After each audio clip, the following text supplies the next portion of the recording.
मेरे प्रिय मित्रों, नमस्कार। फ्रेंड्स, आइए कुछ करंट अफेयर्स की जो बहुत ही महत्वपूर्ण खबरें रही हैं उनके बारे में बातें करते हैं। पहली खबर ये है कि अशोक कुमार लाहिड़ी जी को नीति आयोग का नया उपाध्यक्ष बनाया गया है। अशोक कुमार लाहिड़ी जो मूलतः अर्थशास्त्री हैं, हमारे देश के पूर्व मुख्य आर्थिक सलाहकार भी रह चुके हैं और साथ ही साथ वे अभी भारतीय जनता पार्टी की ओर से विधायक भी हैं। यानी कि लाहिड़ी जी में आपको एक साथ दो व्यक्तित्व दिखाई दे रहे होंगे। पहला तो यह है कि वो अर्थशास्त्री हैं, हमारे देश के पूर्व मुख्य आर्थिक सलाहकार रहे हैं। वो मुख्य आर्थिक सलाहकार यानी कि अर्थशास्त्री वे हैं और साथ ही साथ वे भारतीय जनता पार्टी के लीडर भी हैं, विधायक हैं। इसका मतलब है कि एक साथ उनमें दो तरह की क्षमताओं का कॉम्बिनेशन है, अर्थशास्त्र का ज्ञान और दूसरा समाज की आवश्यकताओं का भी ज्ञान। ये बात मैं आपको इसलिए बता रहा हूँ क्योंकि जब किसी भी पॉलिटिशियन को किसी भी पद पर बिठाया जाता है तो ज़्यादातर हमारा जो ध्यान है पॉलिटिक्स पर चला जाता है कि इन्हें इसलिए इस पद पर लाया गया है क्योंकि ये पॉलिटिशियन है, इसलिए बैठाया गया है। नहीं, जो अशोक कुमार लाहिड़ी जी हैं वे अर्थशास्त्री भी हैं। तो आप कह सकते हैं कि इन दोनों का जो कॉम्बिनेशन है, समाज की अर्थव्यवस्था का ज्ञान और अर्थशास्त्र का ज्ञान, इन दोनों का कॉम्बिनेशन शायद नीति आयोग के काम आ सकेगा। और यदि नीति आयोग के काम आ सका तो सीधी सी बात है कि वो हमारे राष्ट्र के काम आ सकेगा। दोस्तों, इससे पहले 2022 में सुमन बेरी जी हमारे नीति आयोग के उपाध्यक्ष थे। यदि आपको नीति आयोग का जो संगठन है उसके बारे में जानकारी नहीं होगी तो आपके दिमाग में एक प्रश्न आ सकता है और आना भी चाहिए कि यदि अशोक कुमार लाहिड़ी जी को उपाध्यक्ष बनाया गया है तो अध्यक्ष कौन है? क्या आपको इसका उत्तर मालूम है?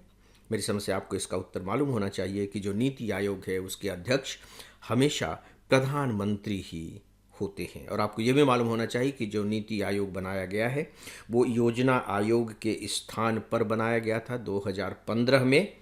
और काफ़ी कुछ जो पैटर्न है वो लगभग उसी तरह का है, लेकिन काम करने का जो सिस्टम है उनमें काफ़ी कुछ बदलाव कर दिया गया है। दोस्तों, इससे पहले जहाँ तक मुझे ध्यान आ रहा है, अभी तक ये जो पद था ज़्यादातर अर्थशास्त्रियों को ही दिया जाता था, उपाध्यक्ष का पद। देखिए, अध्यक्ष का पद प्रधानमंत्री जी के पास है। प्रधानमंत्री जी के पास है मतलब जो पॉलिटिकल रिक्वायरमेंट होंगी वो तो प्रधानमंत्री जी के लेवल पर पता लग जाएंगी। तो अर्थशास्त्री हैं, वो रिक्वायरमेंट को एक तरह से फिलॉसफी में ढाल रहे हैं, नीतियों में परिवर्तित कर रहे हैं। लेकिन इससे पहले जहाँ तक मुझे ध्यान आ रहा है, के.सी. पंत, कृष्णचंद पंत जी भी योजना आयोग के जब उपाध्यक्ष बनाए गए थे तो वे भी एक राजनीतिक व्यक्ति ही थे और उस समय मैं दिल्ली में ही पोस्टेड था, इसलिए मुझे ध्यान आ रहा है कृष्णचंद पंत। तो ये दूसरी बार है जब राजनीतिक व्यक्तित्व को इस पद पर लाया गया है। लेकिन यहाँ भी हमें ध्यान रखना पड़ेगा कि जो लाहिड़ी जी हैं वो शुद्ध रूप से राजनीतिक व्यक्तित्व नहीं है। दोस्तों, पिछले लगभग 11 साल में जो नीति आयोग का जो इम्पैक्ट रहा है, मुझे लगता है व्यक्तिगत स्तर पर कि योजना आयोग से ज़्यादा रहा है। योजना आयोग के बारे में ये कहा भी जाने लगा था कि नहीं, उनके पास न तो दांत हैं और न ही नाखून हैं, वो कुछ नहीं करते हैं, वो केवल अपनी बात कहते रहते हैं। बल्कि योजना आयोग से तो जो हमारी राज्य सरकारें हैं वो काफ़ी परेशान रहते हैं। लेकिन जो नीति आयोग है, बीच बीच में आप भी अगर अखबारों से जुड़े हुए होंगे तो आप देखेंगे कि वो नई नई अपनी सलाहें देता रहता है और बाकायदे उन्हें अखबारों में भी स्थान बाकायदे मिलता है।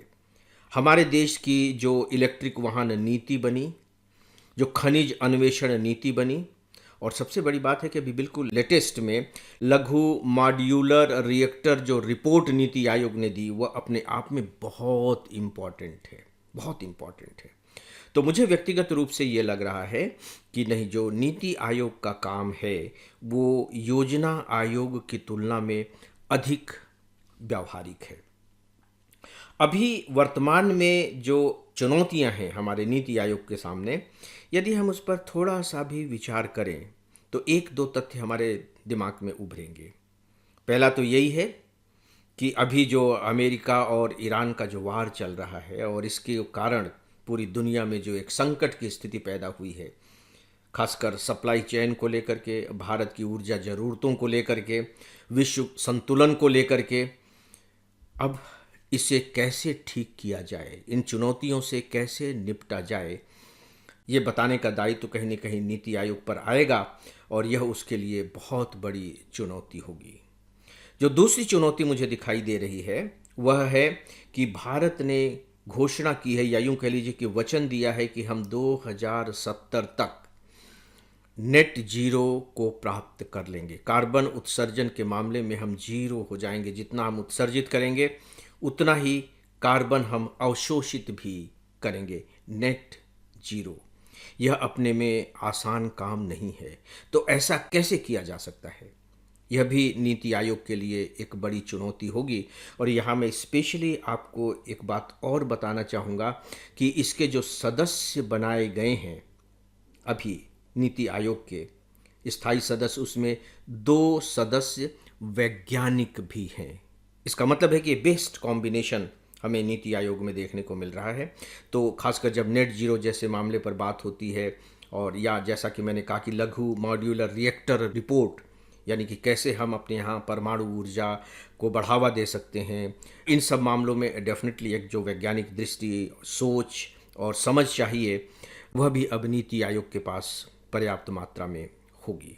तो दोस्तों, ये थे नीति आयोग के बारे में थोड़ी सी जानकारी। यहाँ इसी के साथ ही मैं एक और बात ऐड ऑन करना चाहूँगा कि इस संस्था के बारे में आपके पास बहुत अच्छी समझ होनी चाहिए स्टैटिक पोर्शन के रूप में।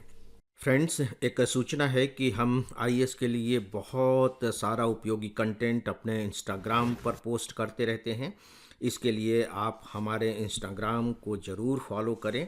साथ ही हमारा एक टेलीग्राम चैनल भी है, इस पर हमारे आपको सारे कंटेंट के अपडेट देखने को मिलेंगे। इसे भी ज़रूर फॉलो करें। इन दोनों के लिंक नीचे डिस्क्रिप्शन में दिए गए हैं।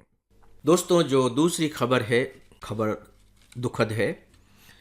परीक्षा की दृष्टि से थोड़ी सी आप यूँ कह सकते हैं कि छोटी खबर भी है। हालांकि अपने आप में जो क्षति है वो बड़ी है, लेकिन फिर भी आपको एक अलग नज़रिए से इसे देखना चाहिए। अखबारों में आपने पढ़ा होगा कि हमारे देश के जो सबसे प्रतिष्ठित फोटोग्राफर थे रघु राय जी, वे नहीं रहे। वे 83 ईयर्स के थे। पता नहीं आपने रघु राय जी का नाम सुना है या नहीं। मैं जब दिल्ली में था तो रघु राय जी का नाम हर एक की ज़ुबान पर हुआ करता था, और ख़ासकर जो जर्नलिस्ट होते थे, जो फोटोग्राफी से थोड़े से भी जुड़े हुए थे, उनमें से कोई भी ऐसा नहीं था जो रघु राय जी को न जानता हो। बहुत से घरों में, आप म्यूज़ियम में चले जाइए, घरों में चले जाइए, तो रघु राय जी की जो पुस्तकें होती थी, जो कॉफ़ी टेबल के रूप में होती थी, आपको वहाँ रखी हुई मिल जाएंगी। एक तरफ रघु राय जी के द्वारा खींचे गए फ़ोटो और दूसरी तरफ उनका थोड़ा सा डिस्क्रिप्शन। अद्भुत किस्म के फोटोग्राफर थे रघु राय, अपने आप में बहुत अनोखे। रघु राय जी ने फोटोग्राफी के बारे में एक बहुत इम्पॉर्टेंट बात कही थी। ये बात मैं आप लोगों को बताने जा रहा हूँ, और इस उद्देश्य से बताने जा रहा हूँ कि केवल आप सुन न लें। यदि आपको यह वाक्य अच्छा लगे तो केवल आप इसे नोट भर न कर लें, बल्कि अच्छा होगा कि आप इस पर थोड़ा विचार भी करें। डायरेक्ट तो नहीं, लेकिन इनडायरेक्ट यह आपके कोर्स से जुड़ा हुआ ही है। मैंने कहा कि डायरेक्ट भले ही ना सही, लेकिन इनडायरेक्ट तो यह जुड़ा हुआ है। रघु राय फोटोग्राफर थे, लेखक भी थे। उन्होंने 50 से भी अधिक पुस्तकें लिखी हैं। अब आप देखिए कि वो फोटोग्राफी के बारे में क्या कहते हैं। फोटोग्राफी विजुअल हिस्ट्री है। विजुअल हिस्ट्री है। हिस्ट्री यानी तस्वीरें। ये जो तस्वीरें आप देख रहे हैं, ये केवल तस्वीरें नहीं हैं, ये बेसिकली विजुअल हिस्ट्री हैं। ऐसा इतिहास जिसे आप देख सकते हैं। शब्दों में लिखे हुए इतिहास को हम पढ़ते हैं, लेकिन यह ऐसा इतिहास है जिसे हम देख सकते हैं, ये विजुअल हिस्ट्री है। और उन्होंने कहा कि ये इतिहास के सबसे सच्चे दस्तावेज होते हैं। 2 वाक्य उन्होंने कहे। तस्वीरों को उन्होंने कहा विजुअल हिस्ट्री। इस पर 100 शब्द कम से कम लिखने की कोशिश कीजिए। क्या आप सिद्ध कर सकते हैं कि जो तस्वीरें होती हैं वे विजुअल हिस्ट्री होती हैं? और इसके बाद जो दूसरा वाक्य है वह है सबसे सच्चा दस्तावेज होती हैं। क्या आप इसे सिद्ध कर सकते हैं? सबसे सच्चा दस्तावेज। देखिए, जो इतिहास लिखे जाते हैं वो दस्तावेजों के आधार पर ही लिखे जाते हैं, क्योंकि जब इतिहास लिखा जाता है उस समय वो इतिहास को देख नहीं रहा होता है। अगर देख भी रहा हो, मान लीजिए कि कोई इतिहासकार है, उस पर्टिकुलर काल में ही रह रहा है जिस काल का वो इतिहास लिख रहा है, लेकिन वो घटनाओं में तो शामिल नहीं है। घटनाओं के बारे में या तो वो कल्पना कर रहा है, अपनी तरफ से एनालिसिस कर रहा है, और कल्पना और जो एनालिसिस कर रहा है वो कहाँ से कर रहा है? उपलब्ध दस्तावेजों के आधार पर कर रहा है। चाहे वो अखबार से ले रहा हो, मैगजीन से ले रहा हो, पुस्तकों से ले रहा हो, दस्तावेजों के आधार पर ही तो इतिहास लिखा जाता है। तो रघु राय का कहना था कि जो तस्वीरें होती हैं वो इतिहास के लिए सबसे सच्ची दस्तावेज होती हैं। दोस्तों, आप उनके इन 2 वाक्यों को थोड़ा सा वक्त दें, अपने दिमाग के घोड़े को दौड़ाएं, दिमाग को थोड़ी सी तकलीफ़ दें और 100 शब्द उनके इन दोनों कथनों पर लिखने की कोशिश करें। इस विषय पर फ्रेंड्स बस इतना ही, और इसी के साथ ही अब आज के इस डेली ऑडियो लेक्चर को यहीं समाप्त करता हूँ। नमस्कार।